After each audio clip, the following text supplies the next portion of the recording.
What's up? This is Phil from All That Remains, and she just rubbed her boob on me. I'm Jeannie. You're watching Altitude.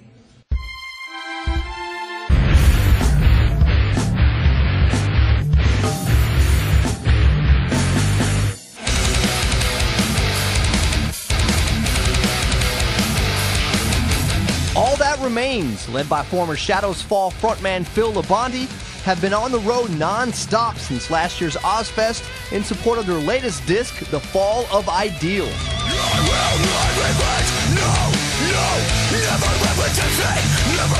I caught up with the band in LA before their opening slot for Bullet for My Valentine. Last year you were on Ozfest, you've done Sounds of the Underground. Yep.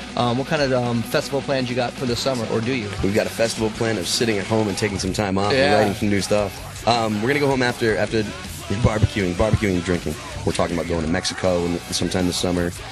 There may be a European trip in there too, so we'll see. We got a lot of stuff going on, but it's really time for us to go home and start to write new stuff because we want to be in the studio early next year.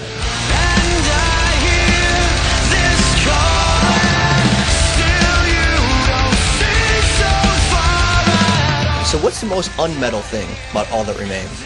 Me? You? Really? So what's some of your fans would be shocked to know? I don't think Music we listen to. No, Yeah, let's talk about that. What kind of music do you guys crank up in the van?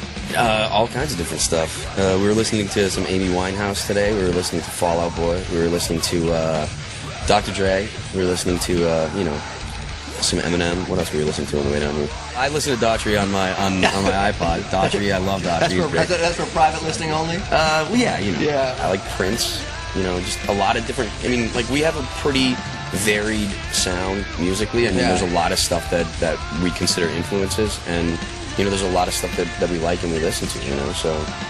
But listening to you guys, you wouldn't think that you're rocking Amy Winehouse and Prince in the van. That's awesome. Probably not, but then again, whatever.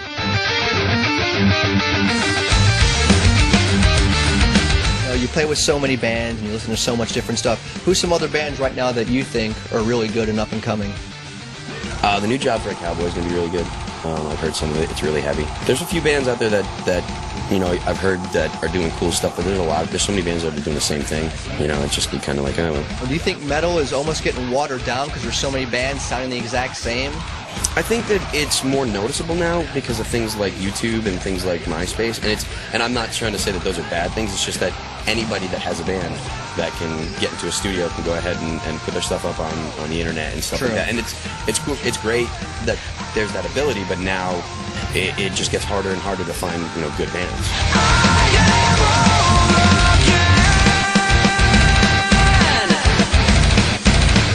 One last question. Who is the biggest partying metal band on the whole circuit? Because you know everybody. Biggest partying? Yeah. Who's the biggest maniacs? Really, the biggest maniac? Yeah. I don't know. Unearth the other night was out of control. They do. They were drunk before we even got there The for our power power hour. hour. Which is the hour before they go on. Everyone drinks heavily, and so Really? Yeah. it was awful. I think I saw something on their bus. They have some skull with a big bong. Like it looks like it's basically a beer bong with a big huge skull. And he said they dumped Jaeger in there. Oh, really? I didn't see that, but it's a good idea. The band hopes to have the new record, which will again be produced by Adam from Killswitch Engage, out by summer 2008.